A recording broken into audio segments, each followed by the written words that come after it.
Subhash English school की online classes में आप सभी का स्वागत है। आज हम पढ़ेंगे क्लास 8 पाठ 18 दीप से दीप जले।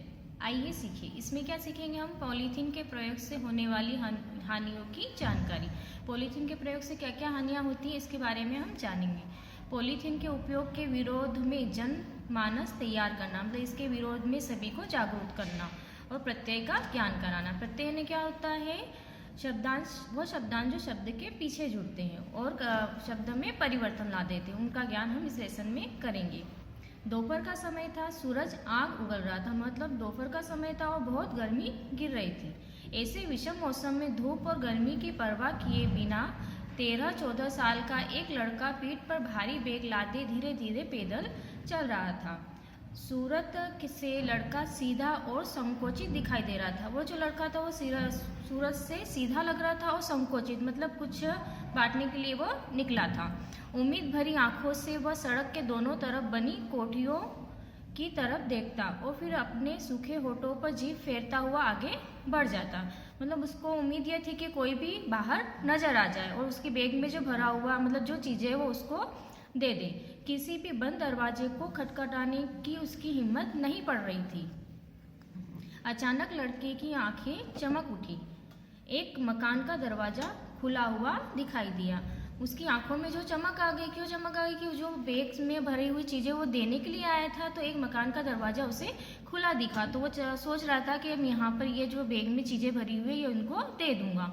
वहाँ खड़ी एक महिला के पास जाकर बोला, सुनिए आंटी, आपके यहाँ। बेचारा लड़के की बात पूरी तक नहीं हुई। महिला दरवाजा बंद करते हुए बोहे पर बल डालकर तेज आवाज में बोली, नहीं नहीं, हमें कुछ नहीं चाहिए, हम लोग बाजार से ही सारा सामान खरीदते हैं। लड़के का चेहरा उतर गया। प्लीज एक मिनट ठहरिए तो मेरी बात तो सुनिए आंटी।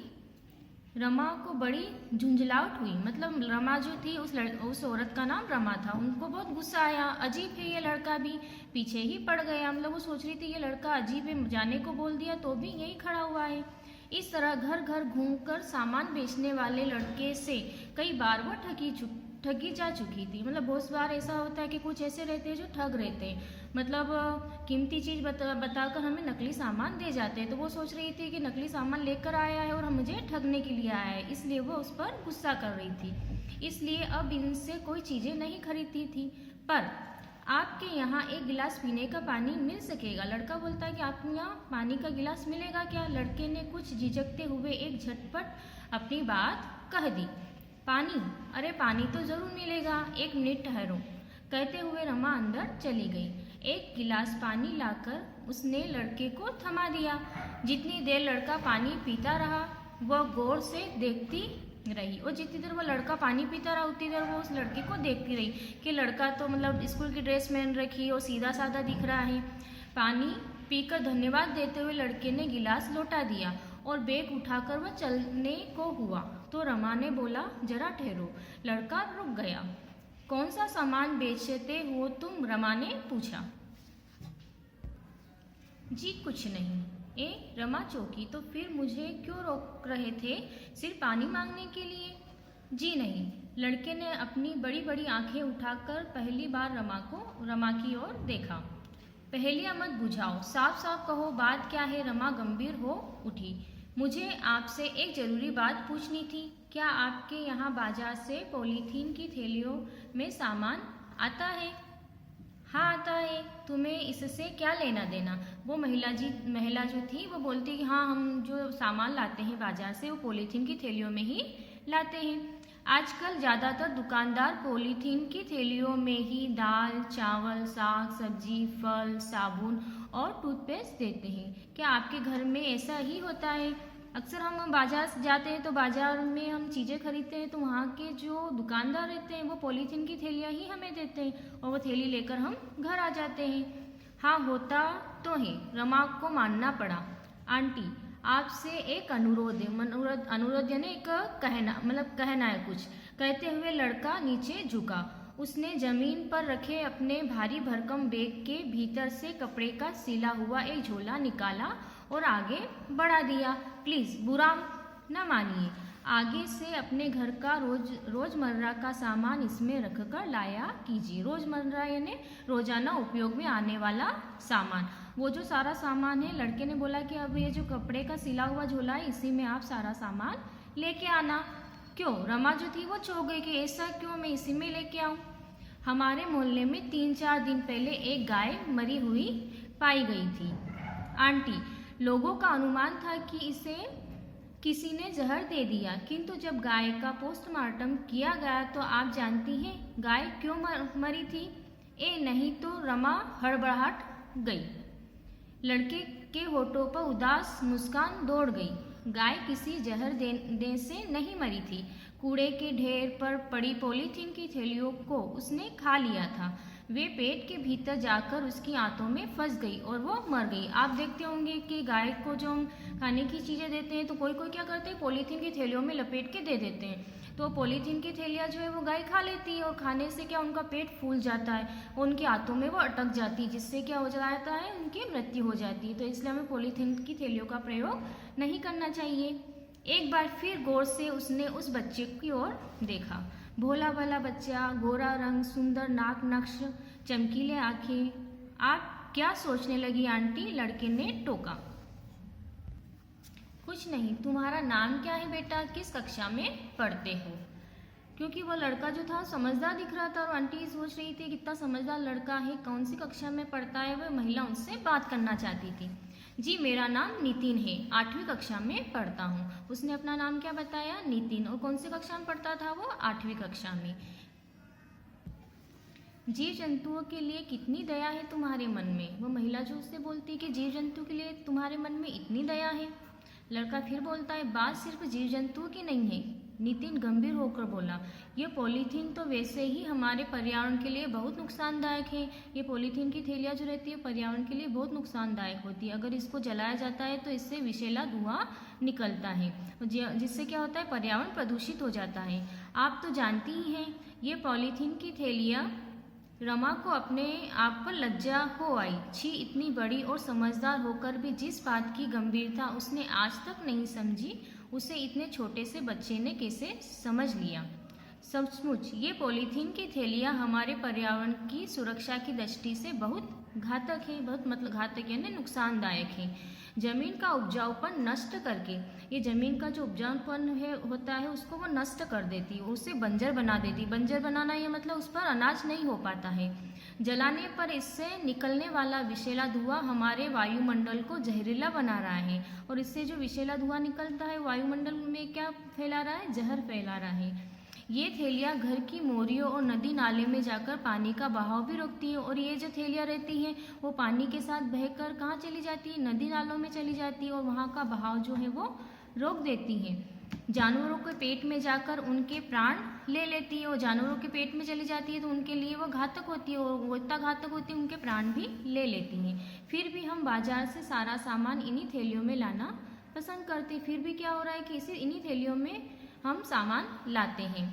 हम अपनी छोटी सी सुविधाओं के लिए पर्यावरण को कितना दूषित कर रहे हैं। हमारी सुविधाओं को हम देखकर पर्यावरण को कितना प्रदूषित कर रहे हैं, कितना नुकसान पहुंचा रहे हैं। तो ऐसा नहीं करना है। आपको मेरी बात अच्छी नहीं लगी आंटी? रमा को सोचती हुई पाकर नितिन ने पूछा। रमा जो ये सारी बातें सोच रही थी तो उसको अचंभा हो रहा था लड़के को कि शायद मेरी बातें इनको अच्छी नहीं लगी।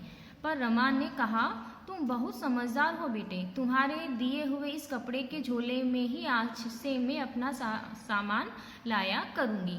रमा ने हाथ बढ़ाकर झोला थाम लिया। नितिन की आंखों में आभार का भाव छलक आया और नितिन प्रसन्न हो गया। मतलब उन्हें धन्यवाद वो देने लगा और वो प्रसन्न हो गया कि किसी ने मेरा झोला तो ले लिया। तुम्हारे बैग में इतने सारे झोले कहाँ से आए? रमा ने कोमल आवाज़ से पूछा। उसके झोले में बहुत सारे झोले पड़े हुए थे जो कपड़े के सिले हुए थे। बताऊं आंटी? नितिन मुस्कुराकर, माँ के पास पुराने कपड़े का ढेर था। उनके बदले वे कई बर्तन लेना चाहती हैं। मैंने माँ से कहा कि बर्तन लेने की बजाय वह मुझे इन कपड़ों से झोले सिलकर दे दे और यही इस बार मेरे जन्मदिन का उपहार होगा। मतलब उसका जन्मदिन आने वाला था और वो उपहार क्या चाहता था अपनी माँ से? कपड़े के सिले हुए झोले, जिससे वह सभी घर में पहुँचाए और इन पर्यावरण को प्रदूषित होने से बचा सके। ऐसा अनोखा उपहार तुम्हारी माँ तुम ही मांग सकते थे बेटा। रमा रिझ गई। मैंने संकल्प किया है कि इन झोले को मैं ज़्यादा से ज़्यादा घरों में पहुंचाऊंगा। नितिन ने जो वो संकल्प किया था कि सारे झोले मैं बहुत बहुत घरों में पहुंचा दूंगा।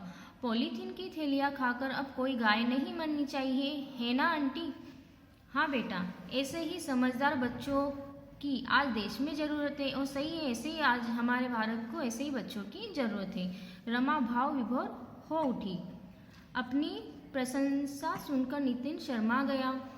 लेकिन कितनी कड़ी धूप में घर से मत निकला करो बेटे, कहीं बीमार पड़ गए तो परेशानी हो जाएगी, रमा ने प्यार से समझाया। मजबूरी है आंटी, सुबह मैं स्कूल जाता हूँ, शाम को होमवर्क करता हूँ, दोपहर का ही समय मेरे पास खाली रहता है। दोपहर का समय उसके पास खाली रहता था सभी घर में झोले पहुँचाने का, क्योंकि वो सुबह तो स्कूल चला जाता था और शाम को अपने जो गृह कार्य रहता है वो करता था। अब इस दीप से और सैकड़ों दीप जलाने की जिम्मेदारी हम सब की है। जी कैसे? नितिन कुछ समझा नहीं। पुराने कपड़ों का ढेर मेरे यहाँ भी है, मैं उनके झोले तैयार करके अपनी कॉलोनी के घरों में पहुँचाऊँगी। जिस तरह तुमने मेरे भीतर पर्यावरण के लिए चेतना जगाई है, मैं भी उसी तरह दूसरों में जगाऊंगी। देखना, बहुत जल्दी हमारे पूरे शहर में पॉलीथीन की थैलियाँ इस्तेमाल करना बंद हो जाएगा। सच आंटी? बिल्कुल सच बेटे, रमा मुस्कुराई।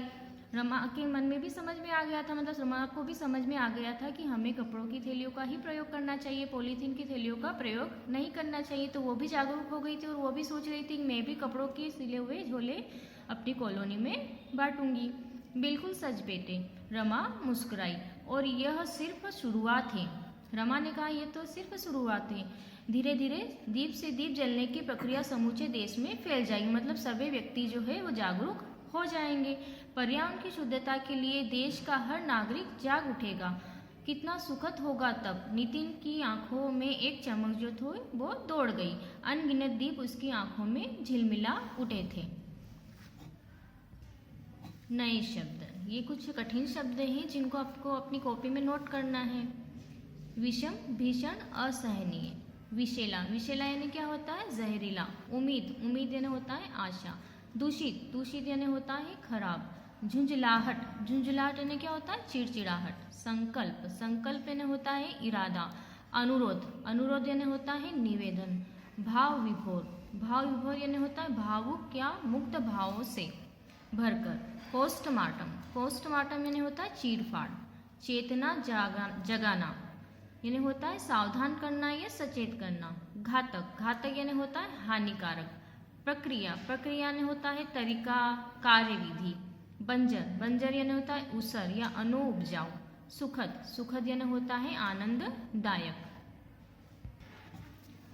स्टूडेंट, अभी जो हमने लेसन पढ़ा ये इसकी वर्कशीट है। इस वर्कशीट को आपको अपनी कॉपी में नोट करना है, अच्छे अक्षरों में लिखना है, गलतियां नहीं करना है, वो कॉपी अपनी साफ रखना है।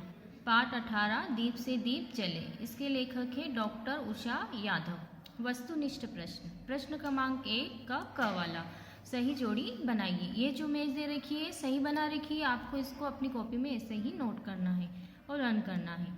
पॉलीथीन हमारे पर्यावरण के लिए बहुत नुकसानदेह है। ज़्यादातर दुकानदार पॉलीथीन की थैलियों में ही सामान देते हैं। रोज़मर्रा का सामान कपड़े के झोले में लाना चाहिए। पॉलीथीन की थैलियाँ जानवरों के पेट में जाकर प्राण हर लेती हैं। प्रश्न क्रमांक ख, सही शब्द चुनकर रिक्त स्थानों की पूर्ति कीजिए। यहाँ पर दो ऑप्शन दे रखे हैं, इनमें से हमें सही शब्द चुनकर रिक्त स्थान की पूर्ति करना है। फर्स्ट, सूरज फिलक उगल रहा था। सूरज क्या उगल रहा था? पानी या आग? क्या आएगा यहाँ पर? आग। सेकेंड, फिलक की थैलियाँ खाकर अब कोई गाय नहीं मरनी चाहिए। काय की थैलियाँ खाकर? पॉलीथीन या कागज? क्या आएगा यहाँ पर? पॉलीथीन की थैलियाँ। थर्ड, अब इस दीप से और फिलक दीप जलाने की जिम्मेदारी हम सभी की है। सैकड़ों या हजारों? क्या आएगा यहाँ पर? सैकड़ों। फोर्थ, अनगिनत फिलक उसकी आंखों में झिलमिला उठे। तारे या दीप? क्या आएगा वहाँ पर? दीप। अब आता है अति लघु उत्तरी प्रश्न। प्रश्न क्रमांक 1 का अ वाला, नितिन के बैग में क्या भरा था? उत्तर, नितिन के बैग में कपड़ों के सिले झोले भरे थे। ब, जलाने पर पॉलीथीन से कैसा धुआं निकलता है? उत्तर, जलाने पर पॉलीथीन से विषैला धुआं निकलता है। स, नितिन दोपहर में ही क्यों गया था? उत्तर, नितिन दोपहर में ही गया था, यह इसलिए कि वह समय उसके पास खाली रहता था। क्यों खाली रहता था? क्योंकि वह सुबह स्कूल जाता था और शाम को होमवर्क करता था, इसलिए। द, नितिन ने रमा को क्या सलाह दी? उत्तर, नितिन ने रमा को यह सलाह दी कि अपने घर का रोजमर्रा का सामान कपड़े के झोले में ही लाया करे। लघु उत्तरी प्रश्न। प्रश्न क्रमांक 1 का अ वाला क्वेश्चन, पॉलीथीन की थैलियाँ पर्यावरण को कैसे प्रभावित करती हैं? उत्तर, पॉलीथीन की थैलियाँ पर्यावरण की सुरक्षा की दृष्टि से बहुत घातक है। ये जमीन का उपजाऊपन नष्ट करके उसे बंजर बना देती हैं। जलाने पर इससे निकलने वाला विषैला धुआं हमारे वायुमंडल को जहरीला बना देता है। अगला क्वेश्चन है ब, नितिन ने जन्मदिन पर कौन सा उपहार चाहा और क्यों? उत्तर, नितिन ने जन्मदिन पर कपड़ों से सिले झोलों का उपहार लेना चाहा, यह इसलिए कि वह इन झोलों को अधिक से अधिक घरों में पहुंचाएगा। क्वेश्चन स, नितिन की बात सुनकर रमा ने क्या संकल्प लिया? उत्तर, नितिन की बात सुनकर रमा ने संकल्प लिया कि वह भी उसी की तरह दूसरों में पर्यावरण के प्रति चेतना जगाएगी। क्वेश्चन नंबर द, नितिन को पर्यावरण प्रदूषण के विरुद्ध अभियान चलाने की प्रेरणा कैसे मिली थी? उत्तर, नितिन को पर्यावरण प्रदूषण के विरुद्ध अभियान चलाने की प्रेरणा हो रहे प्रदूषण के खतरनाक परिणामों को देखकर समझने से मिली। क्वेश्चन नंबर ई, दीप से दीप जले से लेखिका का क्या आशय है? उत्तर, दीप से दीप जले से लेखिका का आशय है पर्यावरण की शुद्धता के लिए देशवासियों को प्रेरित करना। अब आता है भाषा की बात। भाषा की बात है ना व्याकरण वाले क्वेश्चन। प्रश्न क्रमांक 1, बोलिए और लिखिए। ये कठिन शब्द दे रखे हैं, इनको लिखना भी और खुद आप लोगों को बोलना भी है।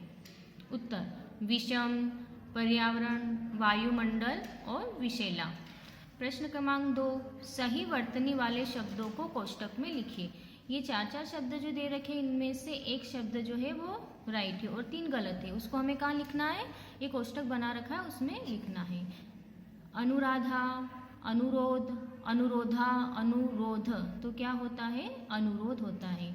धुआं, धुआं, धुआं या धुआं, क्या होता है? धुआं।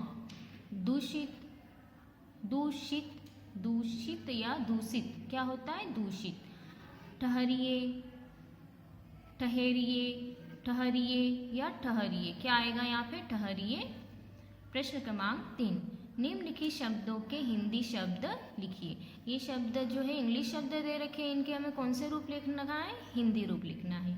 प्लीज़, प्लीज़ यानी क्या होता है? कृपया। पोस्टमैन, पोस्टमैन यानी होता है डाकिया। होमवर्क, होमवर्क यानी होता है गृह कार्य। आंटी, आंटी यानी क्या होता है? चाची। प्रिंसिपल, प्रिंसिपल यानी होता है प्रधानाध्यापक। प्रश्न क्रमांक 4, निम्नलिखित शब्दों में से एक शब्द का अर्थ असमान है। असमान शब्द पर गोला लगाइए। मतलब ये सारे शब्द जो दे रखे हैं इनके पर्यायवाची शब्द और एक शब्द जो है वो अलग है, तो उस पर हमें क्या लगाना है? गोला लगाना है। सूरज, सूरज का पर्याय होता है सूर्य, रवि, भानु, पयोधर। पयोधर नहीं होता, पयोधर यानी पानी को धारण करने वाला कौन होता है? समुद्र। आग, आग का पर्यायवाची होगा अग्नि, पावक और अनल। अनिल नहीं होता है, अनिल यानी क्या होता है? हवा होता है। आँख का पर्यायवाची होता है नयन, नेत्र, लोचन और नग। नग यानी होता है, नग तो क्या होता है? हम जो अंगूठी में पहनते हैं और धारण करते हैं ना, वो वाला। घर, घर का होता है ग्रह, आवास, सदन और सिंधु। सिंधु नहीं होता है, सिंधु यानी क्या होता है? समुद्र। प्रश्न क्रमांक 5, विलोम शब्दों को चुनकर जोड़ी बनाइए। शब्द और विलोम शब्द। विषम, विषम का विलोम क्या होता है? सम। खरीदना, खरीदना का विलोम होता है बेचना। प्रशंसा, प्रशंसा का विलोम क्या होता है? निंदा। सुरक्षा का विलोम होता है असुरक्षा और सुखद का विलोम होता है दुखद। पृष्ठ क्रमांक 6। निम्नलिखित शब्दों के तत्सम रूप हमें लिखना है। तत्सम यानी क्या होता है, जो संस्कृत वाले शब्द रहते हैं जो हिंदी में हम जैसे के जैसे प्रयोग करते हैं वो होते हैं तत्सम वाले शब्द। इन शब्दों के हमें तत्सम रूप लिखना है। सूरज का तत्सम रूप होता है सूर्य, धुआं का तत्सम रूप होता है धूम्र, आग का तत्सम रूप होता है अग्नि और गर्मी का तत्सम रूप होता है ग्रीष्म। ओके स्टूडेंट, ये हमारी वर्कशीट जो है वो कंप्लीट हो गई है। आपको इसको अपनी कॉपी में नोट करना है और याद भी करना है। धन्यवाद।